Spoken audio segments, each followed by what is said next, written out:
سيدنا محمد وبعث مقام محمود الذي معرفه إنك لا تخلف الميعاد سبحان الله والحمد لله ولا إله إلا الله والله أكبر سبحان الله والحمد لله ولا إله إلا الله والله أكبر سبحان الله والحمد لله ولا إله إلا الله والله أكبر سبحان الله والحمد لله ولا إله إلا الله والله أكبر سبحان الله والحمد لله ولا إله إلا الله والله أكبر سبحان الله والحمد لله ولا إله إلا الله والله أكبر بسم الله الرحمن الرحيم الحمد لله وصلى الله على سيدنا محمد وعلى آله وصحبه ومن سار على نهجه إلى يوم الدين أما بعد ولله المثل العليا dan bagi Allah perumpamaan yang indah dan cantik. Tentu amat besar, tentu amat bagi jawaban secara pasti.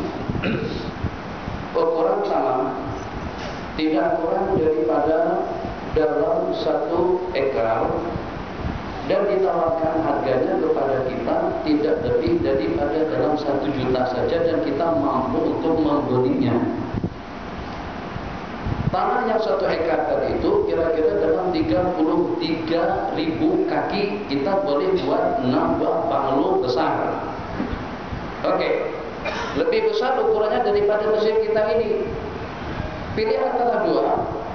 Daripada tanah yang berukuran 33.000 atau 41.000 kaki, ada 2 pendapat tentang ukurannya. Tapi katanya cukup untuk menambah banglo dengan jalan yang selesa. Kira-kira mana yang cantik dan juga mana yang indah? Yang kalau pada saat tanah yang lebar, yang luas yang kita beli dengan harga 1 juta tadi itu, kita bangun rumah 10 biji, 10 buah. Kos pembangunan daripada tiap buah rumah tadi itu tidak lebih 1 unitnya daripada dalam 50.000 atau dalam 100.000 saja. Terasnya, atapnya, temboknya, batanya, keramiknya, bahan-bahannya semuanya yang serba murah. Kita susun 10 biji rumah di situ dengan pagarnya apa adanya, tamannya apa adanya, bentuknya apa adanya, rupanya apa adanya. Sementara 1 lokasi lagi, ukuran tanah yang sama, kita bangun 1 buah banglo yang cukup lumayan besar. Kos kita bangun 10 buah rumah tadi itu, kita buat 1 buah banglo, nilainya 1 juta, cantik, elok, kemas, indah, bagus, ada taman, ada kasih, dan juga ada pemandangan yang mempesona. Agak-agak dengan kita pilih yang mana satu? Jangan dijawab. Kita ada duit, jumlahnya tidak kurang daripada dalam 155.000 RM. Maka keperluan yang kita perlukan adalah kendaraan untuk kita mundar-mandir daripada rumah antar anak sekolah, keperluan kita dari rumah ke office dan juga dengan urusan dan keperluan sehari-hari. Pilih antara dua. Kita beli kereta yang 1 unitnya 3.000, 3.000, 3.000, 3.000, 3.000, 3.000, sehingga kita boleh beli sejumlah tidak kurang daripada dalam 51 atau 52 unit kancil borok, Mitsubishi borok, Honda borok, semuanya model tahun 70-an, 71, 72, besi banyak dalam rumah kita terpenuh 50 unit kereta borok. Di antaranya tak ada tayar, di antaranya tak boleh hidup, di antaranya sudah uzur, di antaranya memang tak boleh jalan. Tapi tapi jumlahnya banyak 50. Jadi Masya Allah tabarakallah, tanaman tak ada, tasik tak ada, pohon tak ada, pokok tak ada. Yang ada kancil ada, Mitsubishi ada, kemudian dengan model-model lama Toyota, Daihatsu, Datsun, model-model Mazda dan lain sebagainya. 50 unit bang. Kita kira mendingan yang mana? Lebih cantik dengan tatapan kita. Kereta yang banyak tadi itu kah? Tapi semuanya uzur. Yang jalan tuh jalannya pun macam itu, atau dengan kita beli Camry 1 unit saja, 1 unit Camry, depan rumah ada pagar, ada taman, cantik, tatapan mata kita Masya Allah tabarakallah. Kira-kira dalam berapa ramai saat ketika melihat dua tempat tadi itu yang bergambar di halamannya? Apakah bergambar di depan kereta-kereta burung? Rumahnya ada 20 unit, tapi semuanya rumahnya ya Allah bukan 5 bintang. Rumah tadi itu 1000 bintang. Kalau kita tidur macam itu dengan hujan lebat semalam tadi, oh Masya Allah air masuk ke dalamnya. Kenapa? Kalau pada musim panas kelihatan bintang-bintang di langit, jutaan bintang masuk ke dalamnya. Ya, gimana kira-kira? Macam itu juga dengan ibadah. Seperti itu, kita nakkan yang cantik, nakkan yang indah, nakkan yang kemas. Masya Allah tabarakallah, dengan perbandingan yang sederhana tadi itu dan bijaksana. Baginda Nabi saat ketika bersabda, Innallaha jamilun yuhibbul jamal. Tidak menyalahkan, tapi memang tidak betul. Tidak menyalahkan, tapi memang betul itu salah. Tidak menyalahkan, tapi memang benar-benar itu tidak tepat. Seketika dengan hadis tadi itu ditafsirkan dengan kecantikan fisikalnya saja. Innallaha jamilun, sesungguhnya Allah itu maha indah, maha cantik dan menyukai tiap segala sesuatu yang indah dan cantik. Jika kita kemaskan kerudung atau dengan tudung, janggutnya kemas, bajunya kemas, pakaiannya kemas, sampingnya kemas, di samping juga dengan perhiasannya diserasikan, bagnya diserasikan dengan baju diserasikan dengan kasur diserasikan kalarnya dengan kereta. Kenapa? Sebab Allah suka yang cantik dan yang indah. Tidak, demi Allah tidak. Bukan kecantikan dalam penampilan semata-mata, cantik ibadahnya, cantik ubudiahnya, cantik zikirnya, cantik salawatnya, cantik i'tikafnya, cantik jamaahnya, cantik duduknya, cantik penampilannya, semuanya indah dan cantik. Itu yang Nabi kita maksudkan, Innallaha jamilun yuhibbul jamal. Kalau pada tu dia duduknya cantik. Kalau pada tu dia makannya bagus. Kalau pada tu dia berpakaian yang bagus. Kalau pada tu dia bergaulannya bagus. Semuanya cantik dan juga semuanya yang indah. Kenapa? Sebab itu akan memperlihatkan keindahan, kesempurnaan, keagungan dan kebesaran Allah Jalla wa'ala. Sepertinya wallahu a'lam. Hadis yang pertama yang saya sebutkan, kalian berada pada suatu masa yang beramal 90% daripada pedoman Al-Quran dan hadis, niscaya kalian tidak akan selamat dan akan tiba saatnya nanti dengan umatku yang beramal dengan 10% daripada pedoman Al-Quran dan hadis, niscayalah mereka akan selamat. Coba kita analisa. Innakum bisaman kepada para sahabat.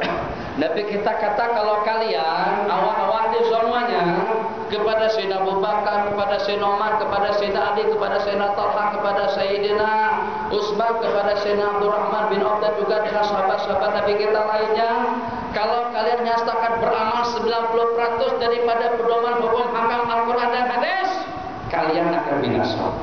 Kalian kena buat amal ubudiyah, kena isi waktu, manfaatkan waktu, habiskan umur, habiskan peluang, habiskan kesempatan dalam 90% ke atas. 92, 94, 95, ya kalau sampai 100% memang tidak boleh. Kenapa Bang macam itu? Satu, sebab itu generasi yang pertama yang harus mampu untuk menerjemahkan isi kandungan Al-Quran dan hadis dalam kehidupan mereka. Kalau tidak, umat ini tidak boleh belajar. Kalau tidak, umat ini tidak mempunyai figur. Kalau tidak, umat ini tidak mempunyai guru. Kalau tidak, umat ini tidak mempunyai role model. Siapa yang nak kita contohi untuk kita melaksanakan hududnya, untuk kita melaksanakan ibadahnya, untuk kita melaksanakan ekonominya, untuk kita melaksanakan pergaulannya, untuk kita melaksanakan urusan rumah tangganya, itu semuanya ada dalam Islam. Maka kalian harus gigih, harus secara sepenuhnya, paling tidak dalam 90% ke atas, panduan Al-Quran dan hadis itu ada dalam kehidupan kalian. Kalau tidak, kalian tidak akan selamat. Di samping pula, sesuai dengan realiti dan juga dengan suasana dan keadaan yang ada di zaman mereka, agak-agak mereka nak berhibur ke mana? Takkan mancing ikan saban hari. Lemu juga kalau mancing ikan saban hari. Kan itu ada mancing ikan, ada berburu, ada nyanyian, ada lagu, ada. Di zaman mereka banyak mana hiburan, banyak mana peralatan komunikasi, banyak mana kendaraannya, banyak mana pakaiannya, banyak mana makanannya, banyak mana buah-buahannya. Setakat anggur, buah tamar, zaitun, tin, mungkin tembikai, itu saja. Dunia ada, jagung ada, roti Arab ada banyak. Tapi jenis lain, darca ada. Pisang goreng, nasi goreng, ayam goreng, goreng ada. Goreng Cina, goreng pabrik. Ini sini restorannya dikasih nih, di sini nih. Saya tengok restoran jenis nasi gorengnya lebih daripada 25 macam. Allah Maha tahu orang yang disibukkan dengan nasi goreng, disibukkan dengan hiburan, disibukkan dengan SMS, disibukkan dengan HP, disibukkan dengan peralatan komunikasi. Kalau Allah paksakan kita harus beramal separuh tuntutan agama saja, tidak ada seorang pun yang selamat. Apa aku kesian dengan kalian? Kalian tercabar dengan macam-macam hiburan. Siti, Ira, Mawi, Roma, Miss Dayanti, Kris Dayantu, Miss Idayu. Tambah dengan Hollywood, Rembo, Cobra, Shahin Shah, nama-nama film semuanya itu. Kita masuk Boeing 777. 777 itu pesawat yang pertama yang berjasa, baik buruk atau juga negatif. Ada juga lantunan Al-Quran. Pesawat yang pertama yang menayangkan, yang meletakkan video atau skrip untuk tatapan penonton pada tiap kursi. 16 jam, tak masalah. 16 jam itu baru kalau dibagi-bagikan baru 16 macam permainan oke saja. Baru 16 jam tak lama mana. Oke, Eropa 16 jam, ke Amerika kira-kira juga dalam 16 jaman. Yang 16 jam tadi itu boleh kita habiskan dalam 5-6 macam tontonan. Kalau Hindustan 3 jam, berarti 16 jam itu baru dalam 5 film saja. Daripada film habis sudah mendarat pesawat di tempat yang dituju. Itu jasa Boeing 777 sebelum diikutin oleh makmumnya dengan Boeing 737 yang sayap lengkong itu. Ada juga screen TV atau video di depan kursi kita. Begitu juga dengan Airbus 320, 340, 350, 380. Itu semuanya ikut Boeing 777 yang sampai sekarang tidak dapat diketahui di mana keberadaannya. Jangan-jangan sudah jadi sumpah cuma kita tidak tahu.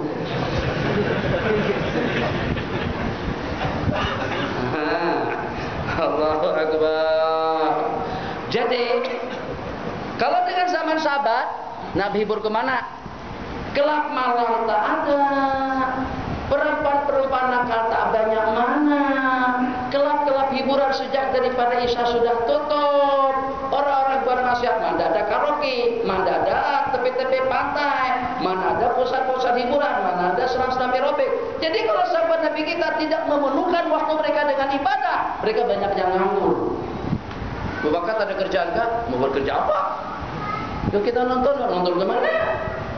Nonton apa? Lagunya siapa? Tontonannya siapa? Lamunannya siapa? Tak ada langsung.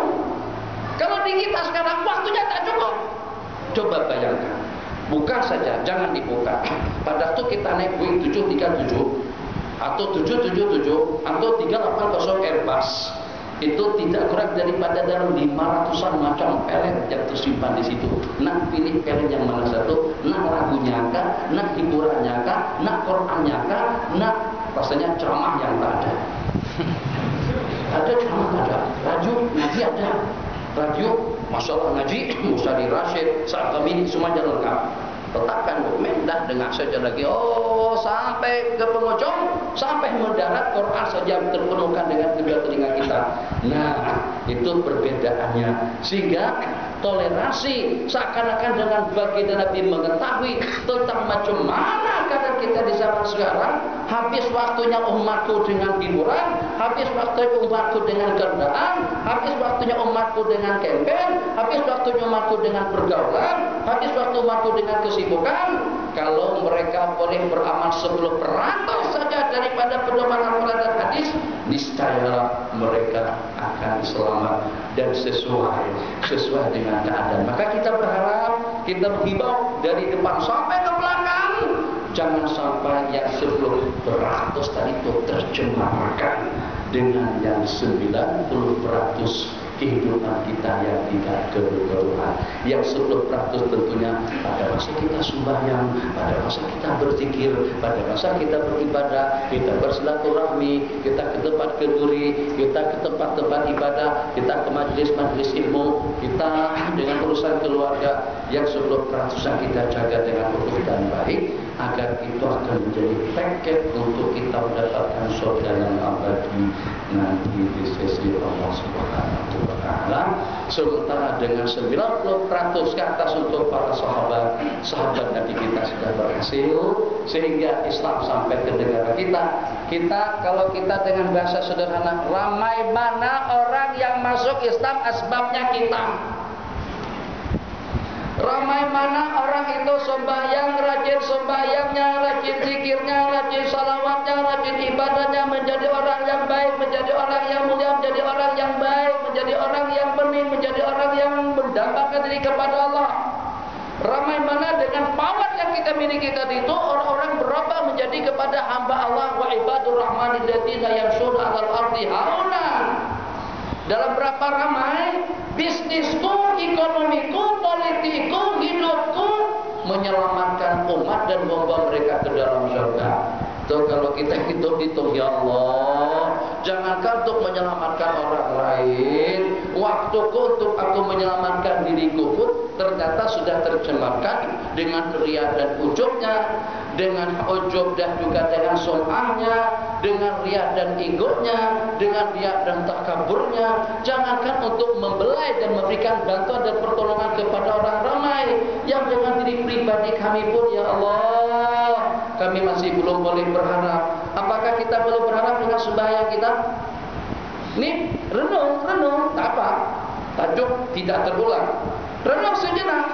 Perumpamaan salafun saleh banyak di kalangan mereka. Kalau Allah katakan awak mati besok, dia tidak punya waktu untuk menambah kegiatan ibadah. Tak ada peluang waktu untuk tambah lebih daripada apa yang sudah dilaksanakan. Kenapa? Memang padat sungguh. Kalau kita pasti besok mati, bang. Pak Ji ada ceramah politik. Politik apa? Aku nak mati besok. Suruh nonton, tanah, makan, tanah, ceramah, tanah, gosti, tanah, film, tanah, semuanya tanah. Kenapa? Sebab kita sudah dijadwalkan akan mati besok. Pikirannya itu cuma akhirat saja lagi. Nah, para sahabat Nabi sudah berhasil untuk memaparkan yang lebih dari 90%, sehingga tersebar Islam di negara kita. Apa yang awak nak tanyakan? Kegigihan kami tentang hukum hakamnya sampai kepada kalian. Kegigihan kami dengan ibadahnya dapat kalian lihat. Kegigihan kami dengan kemurahannya, kebijakannya, ketakwaannya, ubudiyahnya, tasbihnya. Coba kita sebut. Berbicara tentang penghataman Al-Quran pada tiap malam, puluhan, ribuan di kalangan para sahabat dan tabi'in. Berbicara tentang habiskan malam mereka dengan ibadah, dengan nangis, dengan tangisan, dengan setia, dengan munajat, ribuan. berbicara tentang sedekah, Masya Allah, tabarakallah, sampai pada tahap tidak merasa lebih berhak duit yang ada di poketku dengan yang ada di poket orang lain. Dia merasa tidak lebih berhak dengan duit yang ada di dalam kantong, di dalam saku, di dalam poket, di dalam ATM yang dia miliki daripada orang lain. Berbicara tentang keberaniannya, berbicara tentang tahajudnya, berbicara tentang rukuk dan sujudnya. Ada antara daripada mereka yang sujud antara maghrib dengan isya masih belum bangkit lagi daripada sujudnya. Kita kalau tak bangkit tertidur. Allahu Akbar. Habis sami Allahu liman hamidah. Allahu Akbar. Kita sujud yang paling lama itu pada waktu kita buat salat hajat untuk MS 370. Panjang sujud yang terakhir. Risau betul. Bagus, patut, wajar. Kita doakan agar saudara-saudara kita diselamatkan oleh Allah, dan juga dengan pesuatu kita doa dan kita dapatkan kembali. Tapi pada saat kita kehilangan akidah, kehilangan MS, kehilangan ibadah, kehilangan takwa, kehilangan prinsip, patut kita buat salat hajat yang patuh agar akidah-akidah yang tercemarkan tadi itu dapat kita pulihkan kembali, agar dengan orang-orang yang kehilangan akidah, yang tukar nama, itu kita tidak pernah berbuat yang semacam itu. Ramai orang yang kehilangan akidah, bukan kehilangan penumpang, bukan kehilangan pesawat. Jangan sampai kehilangan pesawat itu lebih kita ambil berat daripada orang-orang yang kehilangan akidah, yang kehilangan moral, yang kehilangan akhlak. Nah, dengan kawan-kawan, pada saat kita beriktikaf di rumah Allah Jalla wa'ala, maka kena dengan kita ingin tampil cantik, kelas dan rapi. Ya Allah, berpijat-pijatan di masjid, dah meniarap macam tu, kepala seperti ikan duyung. Bukan tak boleh, boleh. Tapi tetap itu pemandangan dan tatapan yang kurang cantik. Waktu sudah habis. Jadi Imam Ghibah di seorang sahabat yang dengan para sahabat jadi mendapatkan tatapan pancaran cahaya nur nabawi dan risalah, yang sehingga dengan mereka boleh memperolehi makam yang teristimewa di dunia ini, bukan dengan Tan Sri, bukan dengan Tun, bukan dengan Datu, bukan dengan Kiai, bukan dengan Maulana, bukan dengan Sahibus Samaha, bukan dengan Sahibul Fadilah, bukan dengan Tuan Syekh, bukan dengan Tuan Guru. Tidak ada peringkat makam, kedudukan dan kehormatan yang diberikan yang lebih istimewa daripada As-Sahabiyul Jalil. Jolokan dan sebutan sahabat baginda Abu Hurairah, sahabat baginda Ibni Umar, sahabat baginda Ibnu Mas'ud. Itu kira-kira dalam rangka atau juga dengan ibadah yang seperti apa banyaknya, sehingga dengan kita mendapatkan tetal yang tertinggi tadi itu, dengan tetal tersebut, dengan gelaran tersebut, mereka pasti dan pasti mendapatkan surga yang abadi di sisi Allah. Ulama mengatakan semuanya daripada sahabat Nabi telah mendapatkan jaminan surga. Wa kullahu wa'adallahul husna, dan masing-masing telah Allah janjikan dengan surga. Kita tak ada jaminan. Jadi jangan terlalu santai. Jaga, insya Allah kalau benda itu ada di dalam hati kita, ada at-taqwa. Nabi kita bersabda, at-taqwa hahuna, at-taqwa hahuna. 3 kali takwa itu di sini. Kalau ada ketakwaan kita di dalam hati dan juga di dalam dada terguncang di dalam, insya Allah semuanya akan menjadi elok dan bagus. Nah, kalau macam itu berarti sesiapapun boleh memberi kesan. Baginda Nabi boleh bagi kesan kepada orang ramai semuanya. Lebih daripada 120 orang sahabat yang pernah Nabi kita tengok atau yang menengok baginda Rasulullah, besar kecil, tua muda, bodoh, rasa sansing seperti apa saja. Apakah dengan seumpama Sayyidina Amr yang bercadang nak bunuh baginda Nabi? Apakah dengan Sayyidina Umar yang berencana untuk mengeroyok Rasulullah? Apakah juga dengan seumpama Ikrimah, dengan seumpama Khalid bin Walid, dengan seumpama sahabat-sahabat Nabi kita yang mempunyai latar belakang rekod jahat sebelum mereka masuk Islam? Ternyata Masya Allah, tabarakallah, Nabi kita tengok kepada baginda sudah dapat gelar jaminan masuk surga. Itu namanya as-sahabat, lebih tinggi daripada qutbil aqtab, al-aqtab, al-nujabah, al-abdal, al-akhyar, as-salihun, orang baik yang mulia, semuanya pada peringkat di bawah kalau berbandingkan dengan sahabat. Maka dengan kita sekarang ini, kita juga boleh mendapatkan imbasan kemuliaan yang semacam itu pada saat kita berkumpul di tempat-tempat yang mulia, berkumpul dengan orang-orang alim, berkumpul dengan orang-orang yang hafiz, berkumpul. Tapi hafiz jagalah akhlaknya dulu yang santun. Guru kalian siapa? Siapa guru kalian? Ada nggak di sini? Kalian datang dengan ustaz atau datang sendirian saja? Mana guru kalian? Kalau ada, saya akan nasihatkan kepada guru kalian agar duduk sopan, bersila elok, atau duduk intira seperti para malaikat. Jangan duduk seperti itu. Nah, itu baru oke. Kalau imam duduk bersila macam itu, kita lebih tampak daripada imam. Itu yang namanya akhlak. Kenapa? Karena kita ingin terimbas kebaikan daripada orang-orang yang baik. Pahami dengan bahasanya. Kalau ngambil yang sekerat di sini gerak, oh duduk macam itu tak boleh kan? Sabar. Ikuti kuliah daripada awal, buka kembali kamera digital itu, atau dengan rekamannya seperti apa. Kita nak tampil sesaat di masjid ini dalam keadaan sopan santun, sebab itu waktu kita yang teristimewa yang akan menjadi kebanggaan kita di hadapan Allah Jalla wa'ala. Duduknya kemas, pakaiannya kemas, penampilannya kemas, zikirnya kemas, bacanya kemas, semuanya cantik dan indah. Masya Allah, tabarakallah. Agar macam mana? Agar orang ramai ini boleh mengimbaskan dan menularkan kebaikannya mereka masing-masing. Kebaikan mereka masing-masing. Mungkin saya dapat daripada zuhudnya, mungkin dapat daripada warahnya, mungkin dapat daripada ketakwaannya, mungkin dapat daripada kesabarannya, mungkin dapat daripada kebaikannya, mungkin dapat daripada kemuliaannya. Tidak tentu harus dengan kita yang mendapatkannya, mungkin akan didapatkan oleh orang lain, dan juga kita terimbas dengan kebaikannya. Tadi sebagaimana saya ceritakan, power daripada baginda Nabi, kalau dia duduk baring, kalau dia berjalan, kalau dia tersungkur, atau juga meniarap sekalipun, tetap dengan tatapan baginda akan mampu untuk merubah nasib seseorang asalkan ada kesiapan di dalam hati. Tapi kalau dengan kita sekarang tidak semacam itu, sebab karena kita sudah jauh daripada Allah, disebabkan karena dengan kita tercemarkan kebaikan kita dengan perkara-perkara yang tidak baik. Di waktu kita beribadah pun sebetulnya kita tidak beribadah, dan dengan kita tidak mampu untuk mengatakan yang terbaik daripada saya itu adalah ini.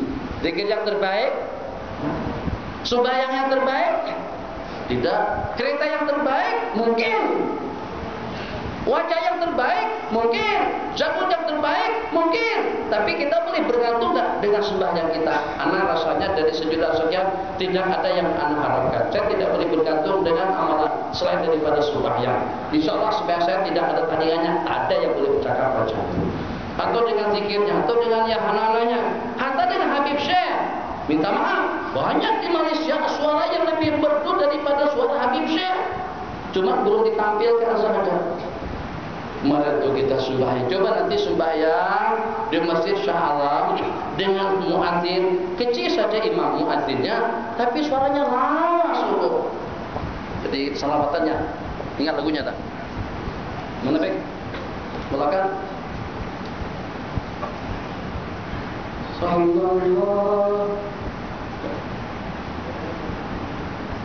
ya Nabi salam alaika, ya Rasul salam alaika, ya Habib salam alaika, salawatullah alaika. Suara saya masih tak cantik lagi. 3 kali itu lagi lebih cantik suaranya. Ya Allah, cantik, sungguh banyak Nah, mungkin dengan dia boleh bergantung dengan suara yang secantik itu. Tapi begitu kita dengar suara daripada Syria, suara daripada saudara-saudara kita dari Mesir dan Yaman, tenggelam lagi suara kita. Jadi kita boleh bergantung dengan yang mana satu? Oh, saya boleh bergantung dengan janggut yang tebal. Kata orang Pakistan, janggutnya lebih tebal lagi. Sampai tak ada muka, sampai tak nampak hidung. Tuh. Nah, kalau macam itu, jaga yang sedikit, manfaatkan yang sedikit, amankan yang sedikit. Siapa tahu yang sedikit akan menjadi bukit nanti di sisi Allah Subhanahu wa Ta'ala. Jadi kepada imam, kepada guru-guru tahfiz, kepada semuanya, ustaz-ustaz, karena kita kesuntukan waktu, karena waktu kita banyak habis dengan urusan dunia, karena kita tidak mempunyai peluang banyak, maka kita berusaha dalam ibadah kita untuk kita mengamalkan sunnah sesempurna mungkin. Bismillahirrahmanirrahim. Lam yakunil ladzina kafaru min ahlil kitabi wal musyrikina munfakina hatta ta'tiyahumul bayyinah. Itu insyaallah panjangnya sama dengan Safi'is, yang sehingga pada surah keduanya nanti kita baca idza zulzilatil ardu zilzalaha secara berurutan. Pahala sunnahnya lebih banyak berbanding sabbih isma rabbikal a'la alladzi khalaqa fasawwa walladzi qaddara fahada. Rakaat pertama, rakaat kedua bismillahirrahmanirrahim. Ara'aital ladzi yukadzibu biddin. Itu kita melompat jauh daripada gigi ke kuala nerang. Mana kuala nerang saya pun tak tahu. Nah, ikut. Rakaat pertama surahnya panjang, rakaat kedua surahnya pendek tapi berurutan. Baca surah yang walaupun pendek tapi cantik ketimbang kita membaca alif lam mim. Dzalikal kitabul la raiba fihi hudan lil muttaqin alladzina yu'minuna bil ghaibi wa yuqimuna ash-shalata wa mimma razaqnahum yunfiqun sampai kepada wa ulaika humul muflihun. Allahu akbar. Itu kalau ibarat kereta baru tayanya. Tapi di kereta tayanya saja kah? Injinnya mana, lampunya mana, ekornya mana, tak ada. Kita nakkan yang lengkap, yang walaupun kancil, kecil tapi lengkap boleh jalan. Macam tuh imam-imam yang membaca surah-surah yang panjang tapi tapi sekerat-sekerat saja. Dan keren itu bagus, cantik, kelihatan bawah sungguh. Kenapa? Sebab makmum belakang tak boleh tengok. Karena makmum belakang tak hafal. Tapi kalau imam baca Wadduha, baca Alam Nasrah setelahnya, baca Alam Nasrah watin berikutnya, ramai orang yang hafal di belakang. Tersalah pada muka, ditegur sama makmum semuanya. Tapi kalau kita salah baca surah Kahfi, tersalah baca surah Al-An'am, Al-Ankabut, makmum pun juga tak boleh betulkan. Kalau betulkan pun tersalah lagi, sama-sama salah. Salah campur salah jadinya. Ya, pilih yang mana? Qul ya ayyuhal kafirun la a'budu ma ta'buduna wa la antum 'abiduna ma a'budu. Rakaat pertama maghrib. Rakaat kedua idza jaa nasrullahi wal fath. Urutannya rakaat pertama lebih panjang, bagus. Rakaat pertama dengan kedua berurutan, bagus. Dua pahala sunat, pahalanya lebih afdal daripada 200 orang syahid. Nabi kita bersabda, man ahya sunnati inda fasadi ummati. Barang siapa menghidupkan sunnahku dalam keadaan yang sudah rusak, falahu mithlu ajri mi'ati syahid. Tadi dua sunnah yang kita hidupkan. Baca tasbih cukup 33. Alhamdulillah, terima kasih. La ilaha illallah wahdahu la syarikalah. Orang beramal itu 3 kali saja. Nabi kita baca 10 kali lepas subuh, 10 kali lepas maghrib. Allahumma ajini minan nar, 7 kali lepas subuh, 7 kali lepas maghrib. Imam buat suatu imam muda. Nah, imam tua lebih bagus daripada imam muda. Kenapa? Kita imam muda kita bacanya cantik, tapi hukum hakamnya dia banyak tidak tahu. Imam muda harus belajar hukum hakam, belajar fikih, tanah, belajar hadis, ikut pedoman hukum daripada Al-Quran dan hadis. supaya kita dapat mengongsikan, memberikan, menularkan kebaikan-kebaikan sunnah yang salah satu daripada sunnah kalau dapat kita masyarakatkan, kita boleh bergantung sebagai tiket yang akan membawa kita kepada rahmat maghfirah dari surga Allah Jalla wa ala.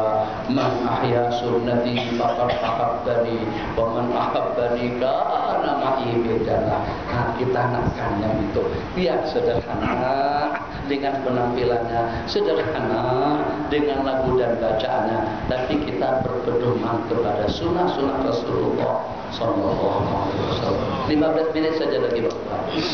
Silakan.